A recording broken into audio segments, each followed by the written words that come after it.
आज टिकैत ने राकेश ने कुछ लोग भेजे थे कि जाकर के विधायक जी से गलती मान लेंगे, तो हमने कहा सार्वजनिक मंच से माफ़ी मांगे।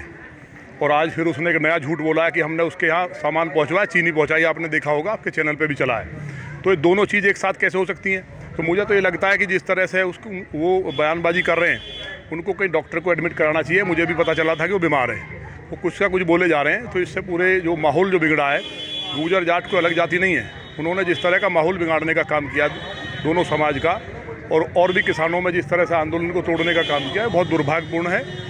और मैं इसके लिए जो पार्टी हाईकमान है वो सब सही निर्णय लेगा। सबको जानकारी है कि मैं वहाँ गया नहीं, और मैंने फिर कह रहा हूँ, अगर मैं वहाँ गया हूँ तो मैं राजनीति छोड़ दूंगा और मुँह नहीं दिखाऊंगा दुनिया में।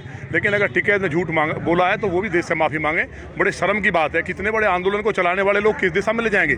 अभी कुछ का कुछ बोल रहे हैं, कभी कुछ बयान दे रहे हैं। कल को उन लोगों ने जिस तरह से लाल किले पर जो तिरंगे का अपमान हुआ है, क्या कुछ देश के लोग भूल सकते हैं? लोगों का बक्कल पाड़ देंगे, कहीं ना कहीं उकसाने में भूमिका है, जो वांटेड है देशद्रोह में, वो हमारे लिए ऐसी बात करेंगे अपनी जान बचाने के लिए। तो बहुत इसकी पीड़ा हुई है मुझे। टिकैत के बारे में लोग बोलते थे कि वो 2-2 हज़ार रुपये में कहीं भी कुछ भी बोलते हैं, चले जाते हैं, तो बड़ा दुर्भाग्यपूर्ण बात है। इस तरह नहीं करना चाहिए उन्हें। कम से कम इस लेवल पे एक आंदोलन के नेतृत्व में आप हो तो ये इस तरह की बात करोगे, किस दिशा में ले जाओगे? कल तुम बोल दोगे कि हाँ आतंकवादी मुझे मारने आए, तो ये सब जो दंगा कराना, बवाल कराना, ये सब अच्छी बात नहीं है। किसानों का आंदोलन शांति से चले। हम खुद किसान हूँ, मुझसे बड़ा किसान थोड़ी है राकेश टिकैत। मेरे से आधी ज़मीन भी नहीं होगी उसमें। माननीय प्रधानमंत्री जी ने, मोदी जी जैसा कोई देश में हो सकता है क्या दूसरा, जिन्होंने सीधा सम्मान निधि 6-6 हज़ार रुपये, 1-1 लाख के चेक सीधे माननीय योगी जी ने दिए हैं। किसानों की इनकम हम बढ़ा रहे हैं। तीनों बिल पे कोई बात ही नहीं करते हो। तीनों बिल इतने शानदार है, पहली बार किसान आज़ाद हुआ इस देश के अंदर, पहली बार किसान आज़ाद हुआ इन बिल के द्वारा। लेकिन इन बिल के बारे में बात नहीं करेंगे। सारा देश का किसान जान गया कि ये बिल इतने शानदार है कि इनसे इनकम 3 से 4 गुनी होगी। और फिर भी उसके बाद कहते हैं कि उनको छोड़ दो, जिन्होंने लाल किले पे खालिस्तान का झंडा फहराया, खालिस्तानियों को छोड़ दो। तो अब वो उनकी मर्जी है, तो सब सरकार करेगी। जो भी किसान के नाम पे तो अंदर घुसे, जो भी खालिस्तानी, जो भी देश का जो अपमान हुआ, जिस तिरंगे के लिए लाखों लोगों ने शहादत दी, और जाट समाज की, गुर्जर समाज, जो किसान समाज थे, सबसे ज़्यादा उन्हीं के बच्चे को मारा इन्होंने दिल्ली में। और उनकी जो शहादत थी, उसी से तो तिरंगा लहरा देश पे। तिरंगे का अपमान होने से पाकिस्तान के अंदर आपने नहीं देखा क्या छपा है? पाकिस्तान कह रहा है खालिस्तान का झंडा फहराया गया भारत पे। एक एक व्यक्ति का खून खौल रहा है।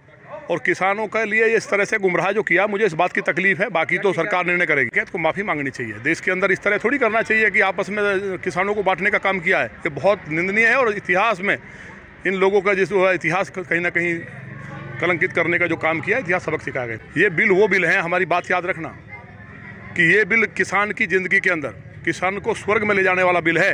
हम देश को नंबर 1 बनाना चाहते हैं, देश के माननीय प्रधानमंत्री जी। और तीनों बिल, इसके लिए स्वामीनाथन रिपोर्ट की बात कर रहे हैं लगातार ये बात। और ये बिल के लिए खुद टिकैत ने समर्थन किया, सारे अखबारों में छपा कि ये बहुत शानदार बिल है, ऐसा नहीं हो सकता। इसलिए देश का एक एक किसान माननीय प्रधानमंत्री जी के साथ है। और ये लोगों की जो सोच रहे हैं कि इनके द्वारा राजनीतिक हम रोटियां सेक लेंगे, तो वो सेकने वाली नहीं है। किसान के अलावा देश के यशस्वी प्रधानमंत्री माननीय मोदी जी, माननीय अमित शाह जी और माननीय राजनाथ सिंह जी, पूरी दुनिया जानती है। पाकिस्तान का दिमाग ठीक कर दिया। चीन रो रहा है दुनिया के सामने। अगर किसानों के भेष में नहीं होते तो जरूरत है किसी की तिरंगे को हाथ लगा देते? केवल किसानों के लिए उनके दिल में इतनी बड़ी जगह। कोई और सरकार होती ना, तो 84 जैसी घटना कराना चाहते थे लोग। अब वो तो सब जांच हो रही है, मैं इस बात को नहीं कहूँगा।